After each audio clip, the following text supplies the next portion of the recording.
오늘 말씀은 야고보서 5장 1절부터 6절까지의 말씀입니다. 들으라 부한 자들아, 너희에게 임할 고생으로 말미암아 울고 통곡하라. 너희 재물은 썩었고 너희 옷은 좀 먹었으며 너희 금과 은은 녹이 슬었으니 이 녹은 너희에게 증거가 되며 불같이 너희 살을 먹으리라. 너희가 말세에 재물을 쌓아도다.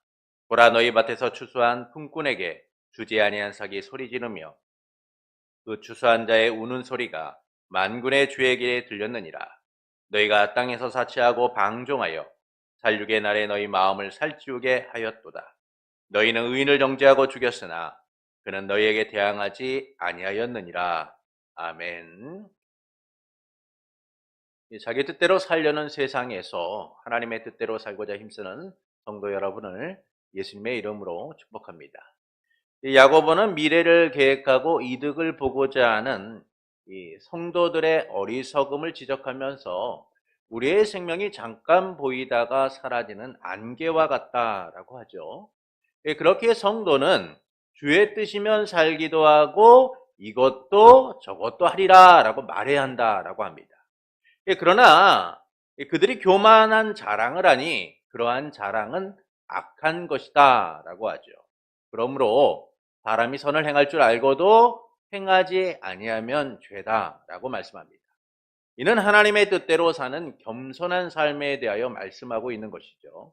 그래서 하나님의 뜻이 아니라 자기 뜻대로 살아가려고 하는 삶의 교만을 지적하고 있는 거예요. 첫째는 이 내일 일을 말하는 자들에 대하여 말씀합니다. 이들은 자기의 의지로 미래를 설계하고 계획하고 주관할 수 있다라고 말해요. 그러나 이것이 바로 악하다라는 것이죠. 둘째는 내일 일에 대한 바른 자세를 말씀합니다. 성도라고 한다면 자기의 뜻대로 사는 것이 아니라 주님이 원하시면 이것도 저것도 하리라 라고 말해야 된다라고 말씀하죠. 셋째는 내일 일에 대한 자랑이 악하다라고 말씀을 해요. 미래의 주인은 하나님이시기 때문에 자기의 뜻대로 살려고 하는 오만함을 지적하고 있는 겁니다. 이처럼 성도는 하나님의 뜻대로 살아가는 이들이 되어야 한다라는 것이죠. 자기 뜻이 아니라 하나님의 뜻대로 살아갈 때 우리는 진정한 겸손한 자로서 하나님께 칭찬받는다라는 겁니다. 그래서 결론적으로 말씀은 사람이 선을 행할 줄 알고도 행하지 아니하면 죄다라고 말씀하는 거예요. 이는 내 미래와 생명의 주인이 하나님이심을 인정하지 않는 삶이 죄다라고 말씀하고 있는 겁니다. 그리고 본문은 이제 부자들에 대한 경고를 담고 있습니다. 부자들에게 들으라고 말한 야고보는 너희에게 닥칠 고난을 생각하며 슬퍼하고 울라라고 하죠. 그것은 그들의 재물이 썩었고 옷이 좀 먹고 그들의 금과 은은 녹슬어 그 녹이 그들의 잘못을 증거하고 불같이 그들의 살을 삼킬 것이다 라고 말씀합니다. 이는 그들이 종말의 때에도 재물을 쌓았기 때문이다 라는 거예요.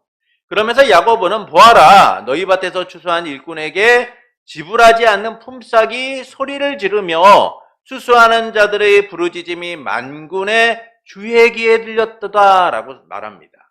그들은 땅에서 사치하고 쾌락을 즐기고 도살장에 끌려가기 전에 짐승처럼 도살장에 끌려가기 전 짐승처럼 자기의 마음만을 살찌우게 한다라고 하죠. 또한 그들은 의로운 자를 정죄하고 죽였으나 의인은 그들에게 대항하지 않았다라고 말씀합니다. 이를 통하여 말씀하시는 바는 무엇일까요? 우리는 돈이 힘이 된 세상에서 살아가고 있습니다. 돈이 시대를 초월하여서 모든 가치의 기준이 되어버린 시대 속에 살아가고 있죠.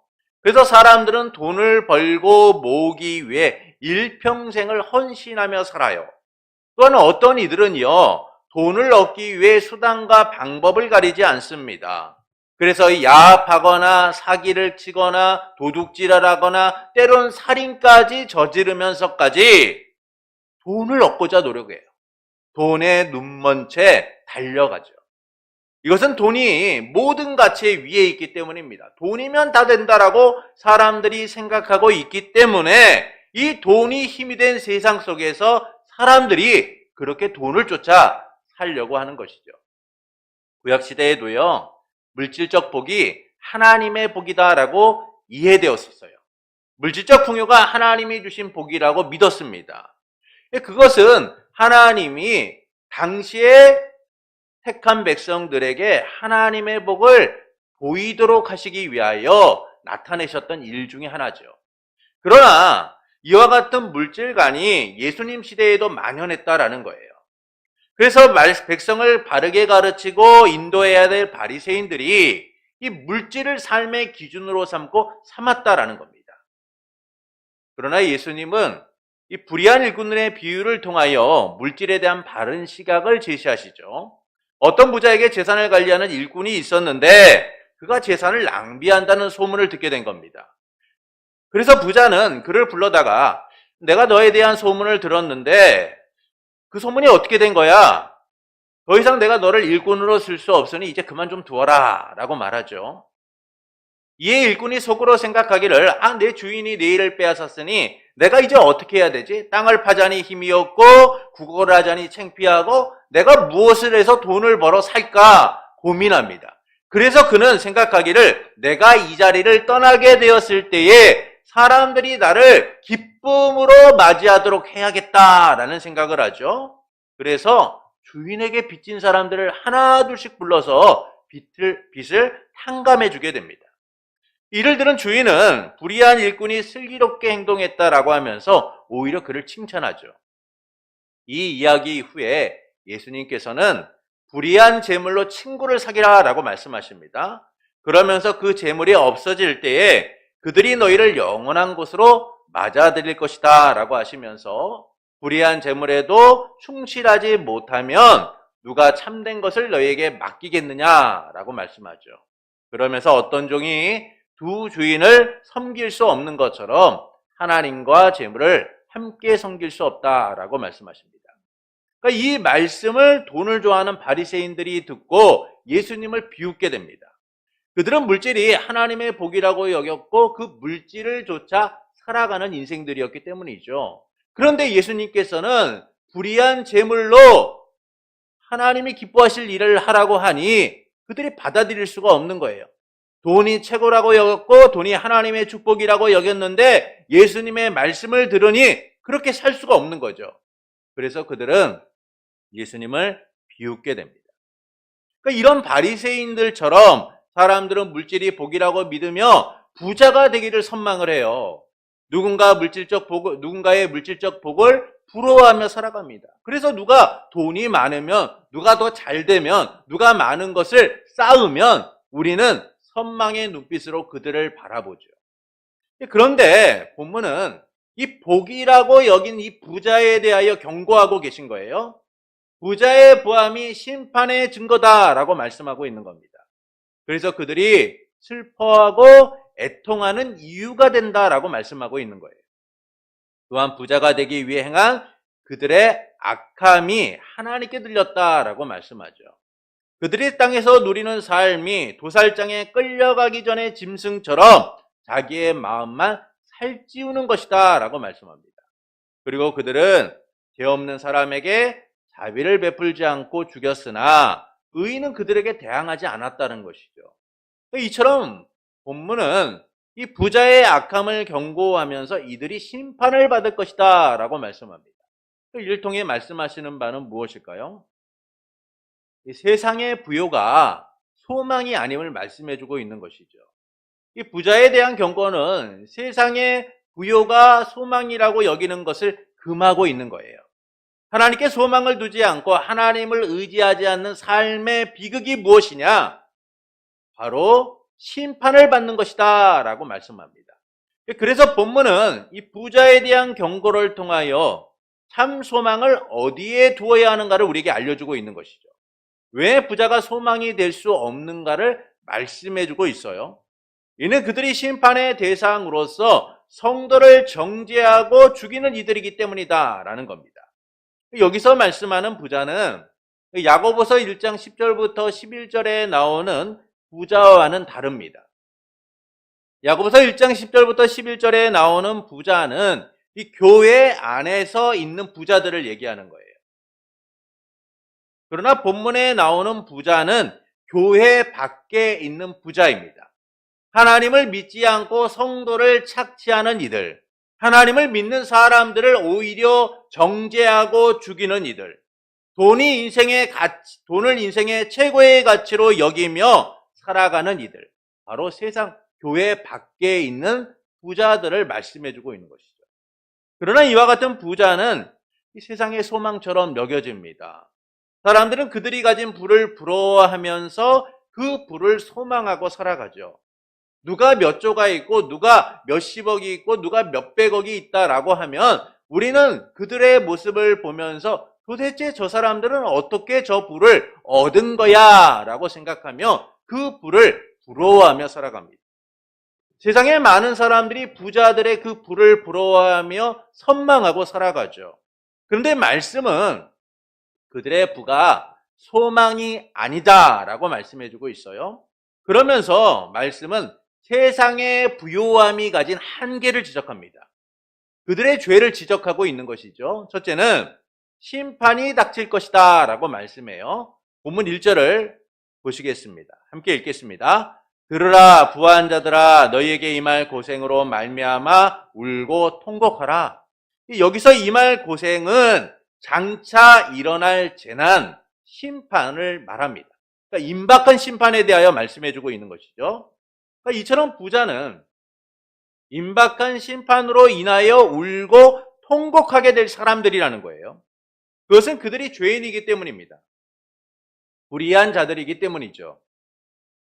그래서 야고보는 그들의 결말을 선언하며 그들의 죄를 이유 지적하게 됩니다. 왜 그들은 임박한 심판으로 인하여 슬피 울고 애통하는 자인가? 왜 그들은 통곡할 수밖에 없는 자인가를 얘기하죠.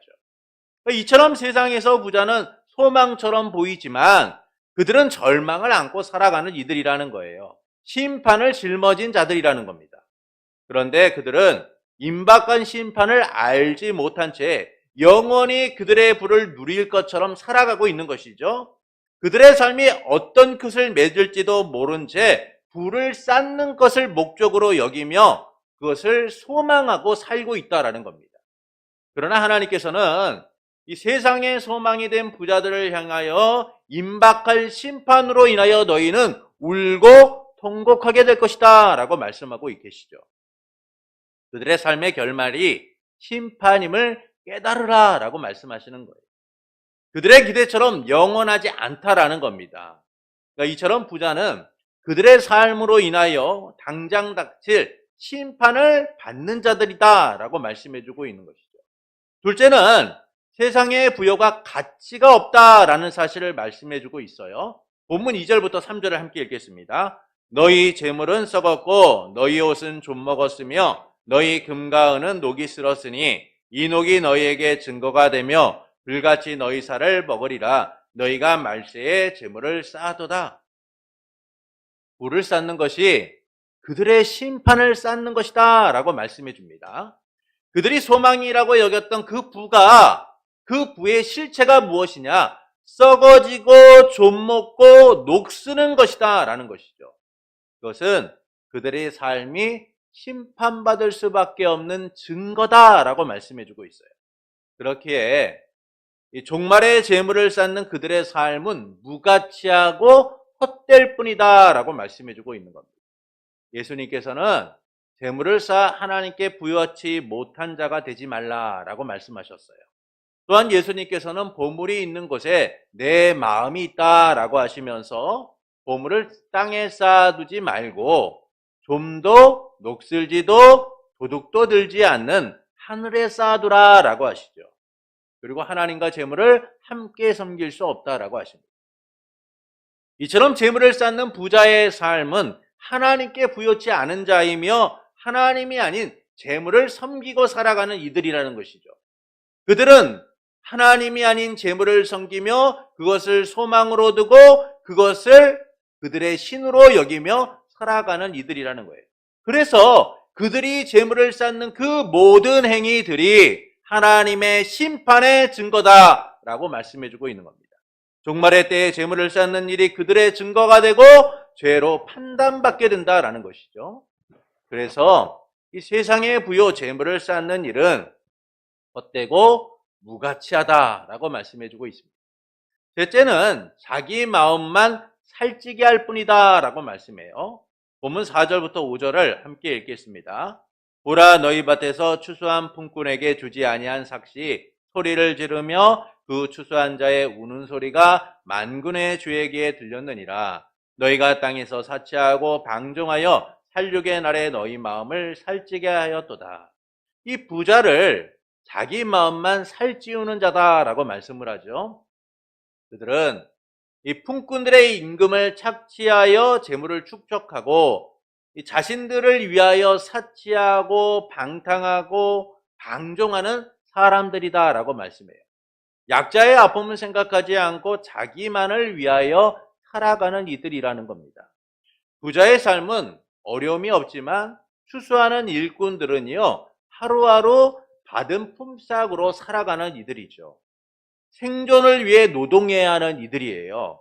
그래서 그들에게 임금, 품삯은 단순한 돈이 아니라 생존을 위해 꼭 필요한 가치인 거예요. 생존을 위한 유일한 도구인 겁니다. 그러나 부자에게 돈은 어떤 도구입니까? 생존의 도구가 아니라 성취의 도구예요. 그들에게 돈은 더 이상 생존을 위한 도구가 아니에요. 그들은 이미 생존을 위한 모든 것이 갖춰져 있는 사람들입니다. 돈이 조금 없다고 해서 그들의 생존이 위협받는 것은 아니죠. 그들에게 그래서 돈이란 성취의 도구, 자랑의 도구인 거예요.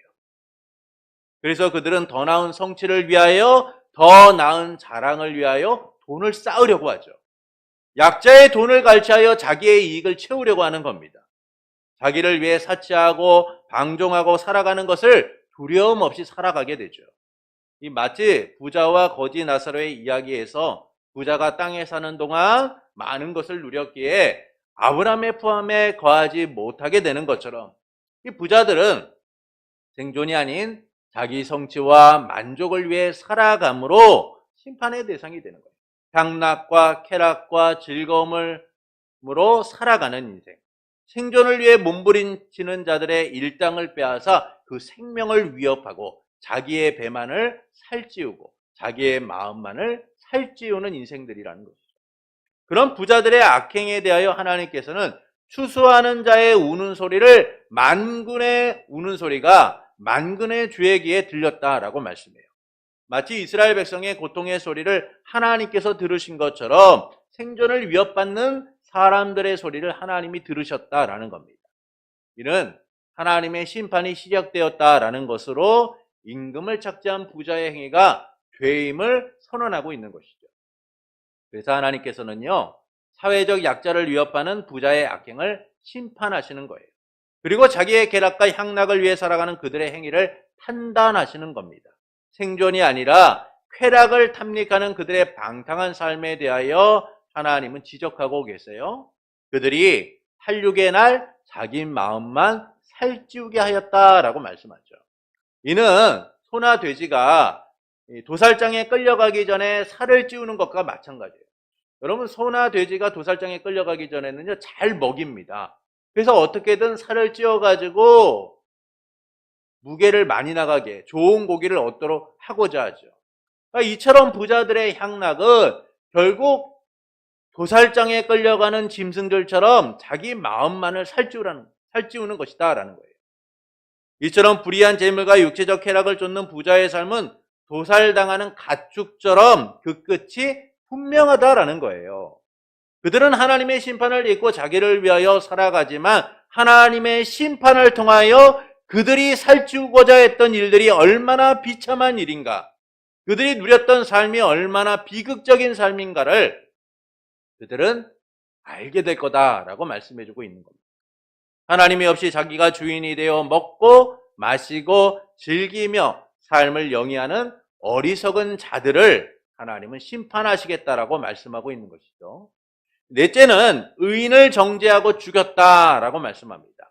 본문 6절을 함께 읽겠습니다. 너희는 의인을 정죄하고 죽였으나 그는 너희에게 대항하지 아니하였느니라. 부자는 임금을 착취하는 정도를 넘어서 대항하지 않는 의인을 비난하고 죽입니다.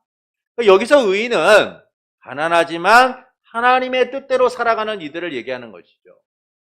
일반적으로 성도들을 이야기하는 거예요. 하루하루 생존의 갈림길에서 주어진 삶을 소중하게 여기며 하나님의 뜻대로 살아가고자 힘쓰는 이들. 그러나 부자는 이런 의인들을 비난하고 죽음으로 몰아간다라는 겁니다. 그들이 갖고 있는 돈을 가지고, 그들이 갖고 있는 힘을 가지고 생존의 삶을 살아가고 있는 이들을 위협하고 그것들을 갈취하여 빼앗는 자들이라는 것이죠. 어떤 죄책감도 없이 자기의 부를 축적하고 자기의 쾌락을 위해 극심한 행패를 부리며 죽음으로 몰아가는 거예요. 아무런 저항조차 하지 못하고 대항하지 않는 이들을 억압하고 비난하고 가혹하게 대한다는 거예요. 의인이 이처럼 저항하지 않는 것은 하나님께서 갚아주실 것이라는 믿음 때문인 거예요. 그래서 그들은 세상처럼 저항하지 않아요. 자기 힘으로 세상과 충돌하지 않습니다. 오직 하나님께 맡기고 부자의 악함을 온몸으로 받아들이는 것이죠. 여러분, 이게 성도의 삶인 거예요. 세상이 우리를 어떻게 대하던 성도는 저항하지 않아요. 성도는 대항하지 않습니다. 왜냐하면 우리의 모든 삶의 주권은 하나님께 있기 때문이죠. 하나님이 우리의 삶을 책임지시고 우리의 삶을 갚아주시고 우리의 삶을 선하게 인도하실 것을 믿기 때문에 성도는 세상과의 충돌이 아니라 하나님의 갚아주심을 믿고 하나님의 심판을 믿고 나아가는 거예요. 때론 죽임을 당할지라도, 때론 고난을 당할지라도, 때론 억울한 일을 당할지라도 하나님이 갚아주심을 믿고 나가는 거예요. 세상처럼 저항하지 않고 하나님께 온몸을 맡기고 나가는 것이죠. 그런 의인들의 죽음 때문에 부자는 심판을 받게 되는 거예요. 하나님께서는 의인의 죽음을 절대 외면하시지 않기 때문입니다. 부당하고 악한 자들의 행포를, 그들의 죄를 하나님은 의인의 죽음보다 더 고통스럽게 하시겠다라는 거예요. 그리고 그들을 영원히, 그 죄를 영원히 갚으시죠. 그래서 부자는 임박한 심판으로 인하여 살아온 삶에 대한 대가를 받게 되어 있는 겁니다. 지금은 그들이 희망찬, 소망찬 삶을 살아가는 것처럼 보이지만 결국 그들의 삶은 죄를 쌓는 것이고 심판의 증거다라는 사실을 말씀해주고 있죠. 하나님의 심판이 결국 그들을 절망으로 이끌 것이고 그들은 그 절망 속에서 비참함을 경험하게 될 것이다 라는 겁니다. 이처럼 세상에 소망을 둔 부자는 그들이 쌓은 삶으로 인해 임박한 심판을 받게 됩니다. 거부할 수도 거스를 수도 없는 하나님의 진노가 이 마음을 영원히 누리게 되는 거죠. 가석방이 없는 영원한 징벌을 받게 되는 거예요. 이를 위해 우리 주 예수 그리스도께서 종말의 때 심판의 주로서 오실 것을 약속하셨습니다. 그분은 아버지께 심판의 권세를 받아 말씀하신 대로 세상을 심판하시고자 오시죠. 그래서 주님을 믿는 우리에게 구원을 믿지 않는 자들에게는 심판을 선언하시는 거예요. 영원한 구원과 심판, 주 예수 그리스도를 통해 최종적으로 선고되는 삶을 선언하시는 겁니다. 그 삶이 세상의 부여를 소망으로 두고 사는 부자들의 삶의 심판으로 임하는 거예요. 그들은 주 예수 그리스도의 오심을 통하여 그들의 삶이 죄의 증거가 되고 고통스럽게 울부짖는 이유가 됨을 경험하게 될 겁니다. 그래서 주님께서는 7절에서 길이 참으라 주의 강림의 때가 가까웠다라고 말씀하죠. 이처럼 하나님 없이 재물을 주인으로 섬기며 사는 부자들의 결말은 명확한 거예요. 임박한 심판으로 인하여 고통받게 되는 겁니다. 그래서 때론 부조리한 세상에서 힘들게 살아가고 가난하게 살아가는 우리의 삶은 고단하지만 소망이 있는 삶인 거예요. 주 예수 그리스도 안에서 우리는 임박한 심판의 날 구원을 선고받고 우리의 삶이 복됨을 경험하게 될 겁니다. 이를 통해 하나님께서는 우리가 어떻게 살아가기를 원하실까요? 하나님의 부여로 살기를 원하시는 거예요. 가난은 참으로 불편하고 힘든 일입니다. 그러나 가난이 우리의 삶을 결정짓지 못하는 것은 우리가 하나님의 부여로 살아가는 이들이기 때문이죠. 예수 그리스도를 통해 하나님 나라 백성으로 구원을 누리는 자들이기 때문이에요. 어떤 것보다 가장 귀하고 가치 있는 구원을 소유한 자들이기 때문인 겁니다. 믿음에 부유하게 하셔서 하나님의 나라를 상속하게 하셨기 때문이죠. 그래서 하나님께서는 우리가 하나님의 부여로 살아가기를 원하시는 거예요. 세상의 부여가 아니라 하나님이 주신 참된 부여를 누리기를 원하시는 겁니다. 그러나 우리는 이 하나님의 부여보다요, 세상의 부여를 부러워하며 살 때가 많아요. 세상처럼 더 얻고 누리고자 세상의 부여를 삶의 목적처럼 여기고 살아갈 때도 있습니다. 그것은 세상의 부여가 내 삶에 만족을 줄 거라고 믿기 때문이죠. 세상의 부여가 가진 힘을 보면서 우리는 그 힘을 갖기를 원해요. 특히 가난하고 힘들고 어려우면 그 물질이 갖고 있는 힘을 절실하게 경험하게 됩니다. 그래서 우리는 살아가면서 우리에게 그와 같은 물질이 있기를 바라고 세상처럼 부유하기를 원하죠. 그래서 세상처럼 한 방향만을 보고 살아갈 때가 많아요. 돈이라는 자본주의 시대가 낳은 우상을 섬기고 그것으로 삶의 안전을 추구하고자 합니다. 돈이면 전부 행할 수 있는 것처럼 여기며 살아가는 것이죠.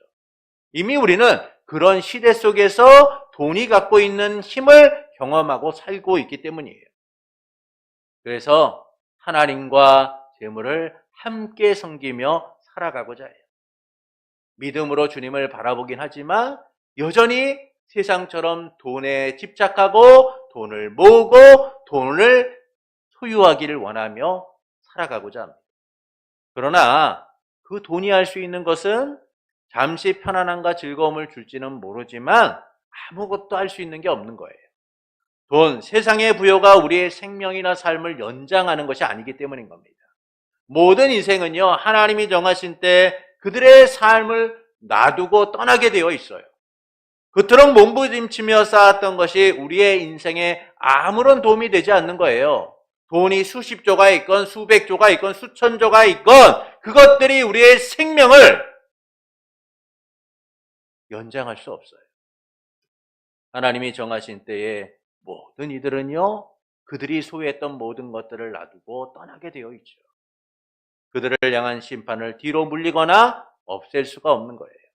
오히려 그것들이 심판의 증거가 될 뿐입니다. 그들이 쌓았던 그 많은 재산들이, 그들이 그렇게 쌓고자 몸부림쳤던 그 많은 것들이 그들의 삶의 심판의 증거로 남게 되는 것이죠. 이처럼 세상의 부여는 헛됩니다. 참된 만족을 주지 못하죠. 더 많은 것을 누리고 즐길 수는 있지만 그 영혼의 참된 만족과 안식을 주지 못하는 것들이에요. 오히려 우리를 더 갈급하게 할 뿐입니다. 그래서 더 많이 갖고자 더 많이 쌓고자 사람들이 몸부림치면서 살아가는 거예요. 수많은 재산을 쌓고 많은 것을 누림에도 제동장치가 고장나 멈추지 않고 달려가는 기관차처럼 돈을 쌓아두는 일에만 몰두하고 돈을 얻고자 돈에 소망을 두고 살아가게 되는 겁니다. 우리가 생각하기에는 이 정도 돈이 있으면 괜찮을 것 같은데 그럼에도 만족하지 못하고 살아가게 돼요. 돈에 매몰되어 살아가는 것이죠. 이런 부자의 삶에 대해 말씀은 임박한 심판으로 슬피 울고 애통하게 될 것이다 라고 말씀해요. 그들이 쌓은 것이 헛되다라는 겁니다. 그들이 쌓은 재물로 심판을 받게 된다라고 말씀해요. 이처럼 세상의 부여는 우리의 삶의 안전을 책임지는 것이 아니에요. 오직 하나님의 부여로만 우리가 살아갈 수 있는 겁니다. 이 땅을 살아가는 것이 힘들고 어렵고 매일 궁핍하고 매일 걱정하고 염려하고 살아가고 있지만 우리가 하나님의 부여를 누리는 자들임을 인식하고 살아가게 될 때 우리는 이 땅의 것들 때문에 낙심하지도 않고 이 땅의 것들을 추구하지도 않고 살아도 주를 위하여 죽어도 주를 위하여 살아가게 되는 것이죠. 야곱의 고백처럼 주의 뜻이면 우리가 이런 것도 하고 저런 것도 하리라 라고 고백하게 되는 거예요. 그래서 우리는 예수 그리스도를 통해 우리에게 주어진 구원, 하나님의 부여를 누리며 살아갈 수 있어야 하는 겁니다. 세상의 부여가 아닌 하나님의 부여로 살아갈 때 우리는 가난해도 부유하지 못해도 구원의 감격과 기쁨으로 살아가는 거예요. 그것이 내 삶의 복이 되고 능력이 되고 힘이 되어 위로받으며 살아가게 되는 겁니다. 하나님이 주신 구원을 누리는 삶을 통하여 하나님으로 인하여 진정으로 부유한 자가 되는 것이죠. 진정한 부자는요, 물질적 부자가 아니라 영적 부요, 하나님의 부여로 충만한 자들인 겁니다. 그러므로 세상의 부여를 따라 살기보다는 하나님의 부여로 살기를 원하는 성도가 되시는 것은 어떨까요? 구원의 감격 속에서 영적 부여함으로 충만한 성도가 되는 것은 어떨까요? 사랑하는 성도 여러분, 이 말씀은 부자의 부함이 심판의 증거가 되고 애통의 이유가 될 거라고 말씀해요. 그들의 악함을 경고하며 심판받게 될 것이다 라고 하십니다. 이는 세상의 부여가 소망이 아님을 말씀해주고 있어요. 여기서 부자는 교회 밖에 있는 자들을 이야기하죠. 성도를 착취하고 재물을 쌓는 일에만 급급한 사람들을 말합니다. 이들에 대해 본문은 4가지를 말씀해요. 첫째는 심판이 닥칠 것이다 라고 말씀하죠. 그들이 쌓은 부로 인하여 심판을 맞게 될 것이다 라는 겁니다. 둘째는 세상의 부여가 가치가 없다 라고 말씀해요. 그들은 재물에 소망을 두고 쌓지만 그것은 좀먹고 녹슬고 썩어지는 것, 아무런 가치도 없는 것이다 라고 말씀하죠. 그들의 임박한 심판의 때에 무가치한 것이다 라고 말씀해요. 셋째는 자기 마음만 살찌우게 할 뿐이다 라고 말합니다. 소나 돼지 같은 짐승이 도살장에 끌려가기 전에 살을 찌우는 것처럼 그들이 쌓은 재물이 결국 그들이 누리는 향락과 쾌락과 즐거움이 그들의 마음만 살찌우게 할 것이다 라고 말씀해요. 심판의 날 그들은 오히려 더 고통스러운 심판을 당하게 될 거다라고 말씀합니다. 넷째는 의인을 정죄하고 죽였다라고 얘기해요. 어떤 죄책감도 없이 부의 축적을 위하여 아무런 저항조차 않는 이들의 것을 착취하고 억압하고 비난하고 가혹하게 대한, 결국 죽게 만든 그들의 죄에 대하여 하나님이 심판하시겠다라는 겁니다. 이처럼 세상에 소망을 둔 자들은 오직 물질을 위해서만 살아가는 이들이죠. 그 물질을 위하여 사람의 생명을 우습게 여기고 사람의 생존을 우습게 여기며 살아가는 이들인 거예요. 이들에 대하여 하나님은 임박한 심판으로 인하여 슬피 울며 애통하게 될 것이다 라고 말씀합니다. 그들의 삶이 심판의 증거가 될 것이다 라고 말씀하죠. 이를 위해 우리 주 예수 그리스도께서 심판의 주로 오시는 거예요. 예수님께서는 아버지의 뜻에 따라 이 땅에 오셔서 구원과 심판을 함께 선언하셨습니다. 그리고 최종적 선고를 위하여 심판의 주로서 다시 오실 것을 약속하셨죠. 그래서 예수 그리스도께서 다시 오실 그날 모든 이들은 주님의 심판대 앞에 서서 무죄와 유죄, 구원과 심판을 선고받게 되는 겁니다. 모든 것이 분명해지는 순간 부자도 그들이 쌓은 삶으로 인하여 유죄와 심판을 선고받고 영원한 슬픔과 영원한 애통 가운데 영원한 형벌을 경험하게 되는 것이죠. 이처럼 하나님이 없이 재물을 주인으로 섬기고 사는 부자의 결말은 명확한 거예요. 그래서 성도의 삶은 이 세상의 부여를 따라가는 삶이 아니라 하나님으로 인하여 부유한 자가 되어야 한다라는 겁니다. 하나님의 부여로 충만한 자들인 것이죠. 이를 통해 하나님께서 우리가 어떻게 살기를 원하실까요? 하나님의 부여로 살아가기를 원하시는 겁니다. 그러나 우리는 하나님의 부여보다 세상의 부여를 부러워하며 살아요. 그것은 세상의 부여가 내 삶에 만족을 줄 거라고 믿기 때문이죠. 우리는 이미 이 돈이 가진 힘을 너무나 많이 경험했습니다. 그러다 보니까 돈이 얼마가 있었으면 좋겠다, 내 삶에 돈이 이 정도 있었으면 좋겠다라고 우리는 나름 소망하고 살아가기도 하죠. 때론 돈을 쫓기도 하고 돈이 있다는 곳을 향해 달려가기도 합니다. 그러나 그것이 우리의 삶의 소망이 될 수 없다는 거예요. 그래서 주님은 우리가 하나님의 구원하신 은혜를 누리며 참된 부여를 누리는 자가 되기를 원하시는 겁니다. 그래서 주님은 우리가 하나님의 부여로 온전해지기를 원하시는 것이죠. 아무리 좋은 것을 가지고 있어도 그것을 사용하지 않으면 그 기쁨을 누리지 못하는 거예요. 그 가치를 모르면 그것을 사용하지 못하는 겁니다. 그래서 우리는 내게 주신 하나님의 구원, 부여를 누리기 위하여 힘쓰는 사람들이 되어야 해요. 날마다 하나님 나라 백성 삼으시고 구원하신 감격 속에서 살아가는 이들이 되어야 되는 겁니다. 그러므로 세상의 부여를 따라 살기보다는 하나님의 부여로 살아가는 성도가 되시는 것은 어떨까요? 구원의 감격 속에서 영적 부여함으로 충만한 성도가 되시는 것은 어떨까요? 그때 우리는 하나님의 부여가 주는 평안함을 누리게 될 겁니다. 세상을 이길 힘을 얻고 참 소망으로 살아가게 될 겁니다. 가난하나 부하나 공고하나 궁핍하나 모든 삶에서 능력 있는 삶을 살아가게 될 겁니다. 우리는 이미 예수 그리스도를 통하여 부요한 자가 되었으니까요. 주님이 이미 우리에게 주신 구원을 통하여 우리는 헤아릴 수 없는 가치를 누리게 되었고 은혜로 우리의 삶이 얼마나 부유한가를 알게 되었으니까요. 그러므로 세상의 부요가 아니라 하나님의 부요로 살기를 원하는 성도 여러분에게 자신을 가난하게 하셔서 우리를 부요하게 하신 삼일체 하나님으로 인해 구원의 감격 속에서 날마다 하나님의 부요를 누리는 성도가 되기를 예수님의 이름으로 축원합니다.